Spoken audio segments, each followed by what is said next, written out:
এত বড় মেলাতে আমি একটা লাইটার কিনেছি। তো আজকে আমরা গেছিলাম সবাই মিলে পান্ডেশ্বর মেলা। তো দেখতেই পাচ্ছ প্রথমে আমরা মন্দির চলে এসেছিলাম, তারপর এখানে আমি তো অনেক খুশি হয়েছিলাম কারণ এখানে আমার একটা কিউট মা কালী আছে। তো তোমরা দেখতে পাচ্ছ আমরা প্রথমে মন্দিরের সব ঠাকুরগুলোকে এক এক করে দেখে নিয়েছি। পর আমি আমার হ্যাপিনেস ডে খুঁজলাম। তো হ্যাপিনেস ডে কোথায় পাবো করে অনেক খোঁজাখুঁজির পর চলে এলাম আমরা হ্যাপিনেসের কাছে। তোমরা দেখতেই পাচ্ছ আমি আমার হ্যাপিনেসটাকে তোমাদের সাথে দেখাই দিলাম। তো আর একটা জাগ্রত হনুমান হনুমান দেখাবো, তার আগে দেখতেই পাচ্ছ এই রামের পরিবারটাকে দেখে নিলাম। তারপরে চলে এই হচ্ছে আমাদের জল জ্যান্ত হনুমান মন্দির থেকে বাইরে চলে গেল, আর আমাদের মূর্তিটা এখানেই রয়ে গেল হনুমানজি। তো দেখতে পাচ্ছ আমাদের হনুমানজিকে জল জ্যান্ত তোমাদেরকে দেখালাম। তো আমাদের পুরো ঠাকুর দেখা হয়ে গেছে, আমরা এবার বাইরে চলে যাব। তো দেখতে পাচ্ছ আমরা যখন এসেছিলাম তখন একটু ভিড় ছিল না, এখন কিন্তু আস্তে আস্তে অনেক ভিড় হচ্ছে। তো দেখতে পাচ্ছি এদের হার আর আমাদের হার একই, এরা আমাদের কাছে পয়সা চাইছে আর আমরা বাড়ির লোকের কাছে পয়সা চেয়ে এসেছি ভাই।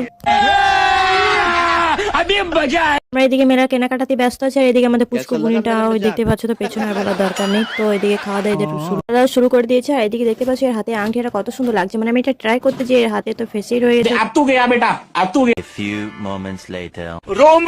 এলাইসি আর কানের কিনবো না তাই কখনো হয়। তো দেখতে পাচ্ছ আমি দুটো কানের কিনে নিয়েছি, দুটো মানে একটাই কানের কিনেছি। তো আমি এখানে টিয়া পাখি খুঁজছিলাম, তো এখানে টিয়া পাখি নেই।